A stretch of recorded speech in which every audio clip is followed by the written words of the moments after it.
ปลอดสบายគ្មានសង្ស័យថ្ងៃនេះឃើញបងនៅជាមួយអ្នកផ្សេងអូនស្ទើរក្រំទ្រង់បេះដូងស្ទើរធ្លីតើនៅព្រឹកជាអ្វីដែលយើងភពសន្យាតើនៅព្រឹកចម្រើនណាដែលនឹងជាបេះដូងអ្នកចាប់ចិនបោះចោលមនុស្សដែលស្រឡាញ់ពេញចំពោះនាងដែលពុំដឹងថាអ្នកកំពុងក្បត់ចង់ស្អែកទៅនៃថាអូនឈឺណាស់ស្អែកខ្លាំងខាងថានៅណាយកអារម្មណ៍នេះអ្នកកំពុងសប្បាយជាមួយនាងថ្ងៃខ្ញុំកំពុងស្នេហ៍ជាមួយអតីតកាលពេលខ្ញុំឃើញអ្នកចាប់ដៃនាងអារម្មណ៍ដូចជាខ្ញុំអស់ដំណៃអ្នកធ្វើឲ្យមិនស្នេហ៍រងគ្រោះរបស់ផ្លូវចិត្តស្ទើរតែឆ្កួតរងដល់សួរខ្ញុំជាយាមអត់តោះហើយអ្នកជារត់ពួនបងទន្ទឹងរង់ចាំថាអ្នកនឹងភ្ញាក់ខ្លួន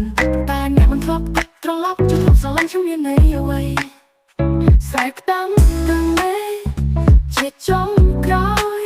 ថាខ្ញុំកាត់ចិត្តហើយមិនអាឡ័យទៀតតែជាមួយនាងសុំសុខស្រួល